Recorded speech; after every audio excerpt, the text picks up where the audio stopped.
فتاوا on line? جی بھائی. جی سر ایک سوال تھا کرنا علامہ صاحب سے. جی فرمائیے. سوال سر یہ ہے، ہم بچپن سے لکھتے سنتے پڑھتے آئے ہیں کہ حضرت علی کرم اللہ وجہ نے فرمایا. جی جی یہ سر وجہ اللہ ہے، اس کا سر مطلب پوچھنا تھا. جی کیسے کرم اللہ وجہ ہم نہیں وہ کیسے آپ نے بھائی پڑھا؟ ہاں جی آپ نے کیسے فرمایا کہ کیا لکھتے آتے ہیں حضرت علی کے بارے میں رضی اللہ تعالیٰ رضی اللہ تعالیٰ سر میں بات کر رہا ہوں، ہم اکثر لکھتے ہیں نا کرم اللہ وجہ نے فرمایا. نہیں یہ نہیں، جیسے میرے بھائی طاہر نے کہا پہلے تو یہ درست کرنا چاہیے کرم اللہ وجہ. اچھا جی اصل عبارت جو ہے نا جی وہ ہے کرم اللہ وجہ. اچھا جی اللہ نے وجہ جس طرح بھی ہے اس کا ذرا مطلب ذرا بتائیے. میں بتا دیتا ہوں مطلب. ہاں جی بتا دیں. میرا مقصد ہے کہ پہلے تو عبارت بھی ٹھیک ہونی چاہیے نا، کوئی حرج نہیں. ایک بات اگر غلط طریقے سے چل رہی درست کرنا چاہیے. کرم ماضی ہے، پھر وجہ ہوا اللہ تعالیٰ نے ان کے چہرہ کو عزت بخشی. یہ اس لیے کہا جاتا ہے کہ کچھ لوگ تو جو ہے نا وہ اس لیے کہتے ہیں کہ باقی جتنے صحابہ کرام نا رضوان اللہ علیہم ان کے بارے میں کہ وہ بالغ تھے، پہلے کفر کی حالت میں تھے، بتوں کو سجدے کرتے تھے، بعد میں وہ مسلمان ہوئے.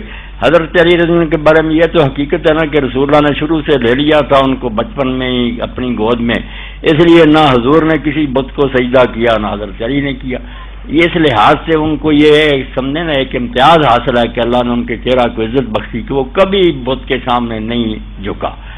اور دوسرا سبب یہ ہے کہ جو خوارج نکلا ہے حضرت علی رضی کی فوج سے 12,000 آدمی نکل گیا باغی ہو کر، وہ نامراد کہنے لگے کہ حضرت علی کا نام لیتے تو کہتے سود اللہ وجہ، اللہ اس کا منہ سیاہ کرے، اس کا روح سیاہ کرے، گاڑی دیتے کہ علی کا منہ اللہ کالا کرے. تو پھر اس کے مقابلہ میں نیک لوگوں نے کہا کہ ظالموں یہ بددعا تمہیں ہی نصیب ہو، علی جو ہے وہ تو اس کا مستحق ہے کرم اللہ وجہ، اللہ ان کے چہرہ کو عزت بخشے، گاڑا کیوں کرے. یہ دو وجہ ہیں کہ بت کو سجدہ نہیں کیا اور خارجیوں کی گالی کے مقابلہ میں سود اللہ وجہ یہ رائج ہو گیا کہ کرم اللہ وجہ بھی. اچھا جی تو یہ ایک اور بھی ہے نا ید اللہ لسان اللہ، یہ باتیں تو میرے بھائی لوگوں نے اپنی طرف سے گھڑی ہے نا کہ وہ اللہ کا ہاتھ ہے، اللہ کی زبان ہے، وجہ اللہ، یہ کوئی دین میں تو نہیں آئی. اچھا تو یہ تو آقا کا فرمان ہے نا کہ جسموں کا جسم لحموں کا لحم، جسموں کا جسم لحموں کا لحم. نہیں یہ جو ہے نا دموں کا دمی لحموں کا یہ بھی بناوٹی بات ہے، ایسی بات نہیں. حضرت امیر المومنین کے جو فضائل ہیں صحیح وہ ہمارے پاس موجود ہے. سب سے بڑی بات تو ہے کہ جس کے بارے میں حضور نے کہہ دیا کہ کیا علی تو اس پر راضی نہیں ہے کہ تیرا مرتبہ میرے ساتھ وہی ہے جو موسیٰ علیہ السلام کے ساتھ ہارون علیہ السلام کا تھا، صرف یہ بنایا گیا اس کا مطلب کہ صرف نبی نہیں ہوا. یہ آپ نے فرمایا بہت بڑی بات ہے، انت منی بمنزلۃ ہارون من موسیٰ الا انہ نبی، بات نبی نہیں ورنہ وہی درجہ تیرا میرے ساتھ جو موسیٰ علیہ السلام کے ساتھ ہارون. یہ سب سے اعلیٰ فضیلت ہے. اور پھر وہ بات بھی جو خیبر کے دن آپ نے فرمائی کہ صبح جھنڈا ایسے شخص کو دوں گا جو اللہ رسول سے محبت کرتا، اللہ رسول اس سے محبت کرتے.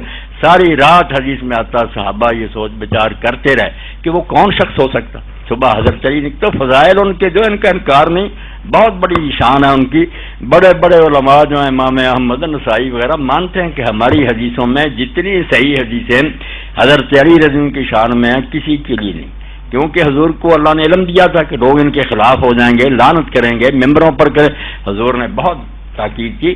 مگر جو چیزیں نہیں ثابت دموں کا دمی لہم وہ کیسے ہم کہہ دیں گے ٹھیک ہے. یہ تو نہیں کہ صحیح چیزوں کے ساتھ غلط کو بھی ہضم کر رہے. جو بھی میرے بھائی یہ حوالے دیتے ہیں انہیں ثابت کرنا پڑے گا نا کہ کہاں ہے یہ حدیث، کون اس کے راوی ہیں، کس طرح پتہ چلے کہ یہ صحیح نہیں صحیح.